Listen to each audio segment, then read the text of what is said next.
team in the NFL. Well, MJ, I have to say this on national television because people probably won't believe me, but I'm selling all my real estate in Jacksonville, all my real estate in Vegas, and I'm moving to Kansas City. I'm a Chiefs fan. I believe in Patrick Mahomes and company. I think that they've done a tremendous job of acquiring talent, as we saw. Tyreek Hill, when he's not playing well, guess what? Mecole Hardman to play well. Travis Kelce, they add Le'Veon Bell.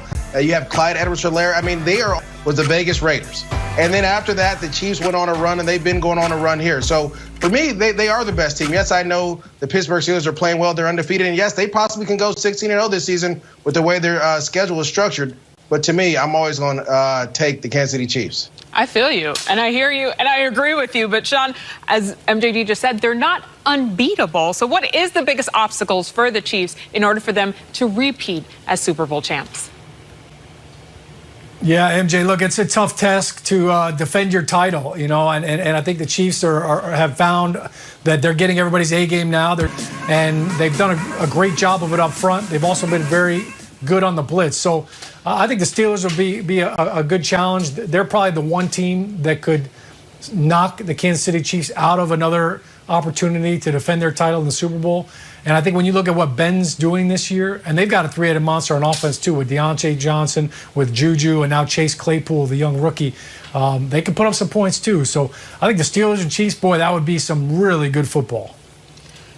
This goes beyond the cheat code at this point, Sean. It's sorcery. It is straight sorcery what Patrick Mahomes does. Speaking of Patrick Mahomes, let's check in on his home turf because Arrowhead Stadium is one of 12 NFL stadiums that are polling centers this year as part of the league's NFL Votes initiative. Here's Patrick Mahomes on voting for the very first time and Chiefs president Mark Donovan on how it all came together ahead of Election Day. The way to make this work is to buy new machines.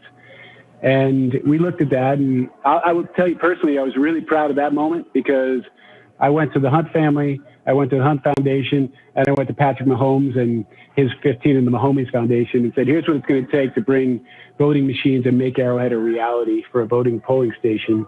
And the really long-term benefit is we have bought these machines for our community, and they will last up to 10 years. So we've got the machines and technology to be able to do this again and again and give back to this community every single year. I actually registered to vote when I was in college, but I didn't even go out and vote. And so for me, it was important to go out and finish it off and finish off the steps of going out and voting and doing everything like that. And so I'm glad that I was able to do that and use my voice and lead others to do the same. You start to pay attention more and more of what's going on around you. And as you get older and as you mature and as the discussion and the talk has really became such a big ordeal, you really understand more and more of how it affects you every single day. And so I'm just glad that I have the opportunity that I can vote and can use my voice in whatever way possible.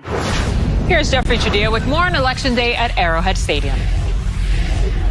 It's been a historic day here in Kansas City for the Chiefs and the city of Kansas City. And for the first time ever, Arrowhead Stadium has been used as a polling place in an election. Now go back to the summer when this whole thing started up. Patrick Mahomes and Tyrann Mathieu wanted to make a difference in social justice. They talked about voter engagement and voter registration. And they spoke to team owner Clark Hunt about using the stadium as a polling place.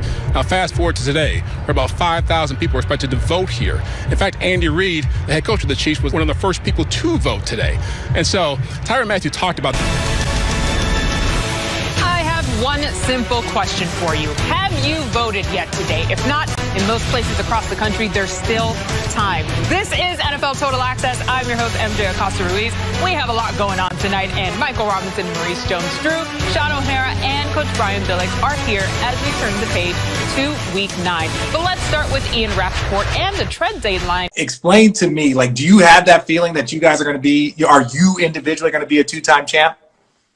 I feel like that. I mean, it's hard. In sports it's hard, especially at the elite level. But the only thing you can ask for is just a chance. Mm-hmm. I think we have a lot of great guys that you want to go to work with, day in, day out. That's another hard part of it. Guys want to win. And then you start adding just the talent level we have. I mean, when we got there, looking at the talented players we have, I was blown away. And then you add on more guys. You add a guy like Tom Brady. Mm-hmm. I think it's probably the best quarterback to ever play the game, and he's there. He brings that championship mindset. Mm-hmm. It's funny from watching him play to actually playing with him, and you see a lot of his actions, his emotions. It's not an act. That's who he is. You know what I'm saying? And then You bring Gronk, who's a guy that he has a lot of fun, but he's a hell of a player. Yeah. You know what I mean? You keep going, and I just think the morale of the team is so high right now. So all the young guys, the older guys are all playing together. You know, and I feel confident. I feel the same way I did when I played with the Chiefs. Like you could see the swagger, that championship swagger. Okay, so take me through when you have a veteran, right? Like, look, obviously everybody knows Patrick Mahomes and what he's projected to be, what he's already accomplished. You know what Brady has already accomplished, and they're very different quarterbacks. But take me through the difference between the two of them as kind of like leaders in the sense of like Tom Brady, you know, there's a level of Tom. You look to the left and you got Tom Brady right there. You're like, all right, we gonna have a chance no matter what. And obviously, Patrick Mahomes, sometimes you're kind of watching him at this point in time of his career just to see what the hell else he can do. Kind of break it down, kind of like the difference between having those guys as your leaders. When I compare them as far as like the leadership, it's different because one's a lot younger, with a lot of talent, and a big upside, and then the other one is like is very polished. You know who he is. He brings a lot as far as experience. So Tom's like he's like my coach. You know, we joke about it. Like he comes in there and he'll tell us like last night, like preparing for the game. Now we didn't know exactly. We watched tape and we dissect the team before we play them, but you're not really sure because everybody plays other teams different. Mm-hmm. You know, and like everything he said that they would play, they did. They played conservative. The coverages they played. Like Tom is he's like a coach on the field. You know, and then when he needs to light a firecracker on your ass, he can do it. And everybody respects it. You know what I'm saying? Yeah. And it's cool. It's like, okay, all right, well, let's go, guys. Where Pat is more like he's younger. He's still like he's leading with his actions as far as on the field. You know, like some of the crazy plays he might make. Or I remember we was down in the playoff game and it was like flat. He's down every playoff game. Y'all was down. Okay. Yo, look. I can see. And then like, he took down. over. It's like he started making plays, you know what I'm saying? Running around, straight around, throwing it, no look. Throwing alley hoops to LeBron on the baseline. Like Pat, man, he's a different leader as far as like not just necessarily vocally, but with his actions. And he's young, man. He's still growing. Like people, they say how good he is, but the scary thing is he's just starting. You know what I mean? Like this like his second or third year really playing.